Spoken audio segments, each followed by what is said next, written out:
Hi, Sally Walker here, your hormone and slow age expert, and welcome to Cannabis Week. Okay, so I've explained a little bit about that. We can get the effect from cannabis from the plant, and this will be the THC and this will be the CPDs. But we also know today that the body produces its own cannabis-like molecules.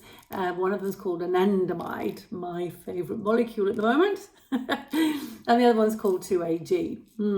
Okay, so what would stimulate a bigger production, or what increases the production of our own cannabis type molecules? Okay, so there's an article in the blog this week called Elevating Endocannabinoids. Okay, have a little look at that.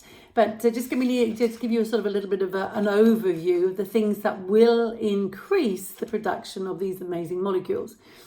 So on the top of the list is stress. Okay, so stress is going to increase the production of these endocannabinoids in the sympathetic nervous system and in your liver. And this is going to result in that we're going to stimulate the CB1 receptors in the brain, and this is going to elevate mood and it's going to reduce anxiety. But we're also going to get an increase in food consumption. So it's going to also affect CB1 receptors, possibly in the hypothalamus, but we're going to increase the intake of food.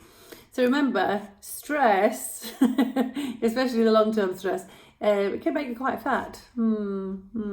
So other things in that article you need to check out, which will increase the production of these amazing molecules, is obesity. Food intake, so we're going to be affecting these the production in the gut here. Exercise, yes, so exercise is an exciting one because today we believe that the famous feeling, the runner's high, is not because of endorphins, but it's actually because of the endocannabinoids. Wow, amazing, yes.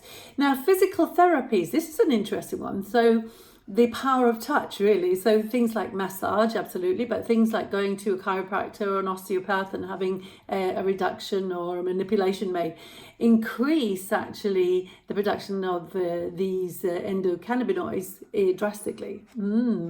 That's quite interesting, isn't it? Yes, the power of touch. Yeah.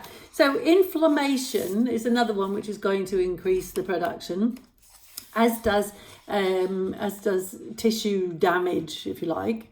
And there are other things on the list, so you need to have a little look at all of those things as well.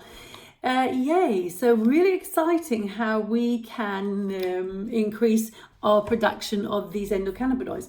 And so just one thing to close with, all of these molecules that we produce in the body, all these messaging molecules, all the hormones, etc., they're all on a 24-hour cycle, really, as are these endocannabinoids. Okay, so when is the biggest production, the peak production of these molecules? Oh, it's in the middle of the day, people.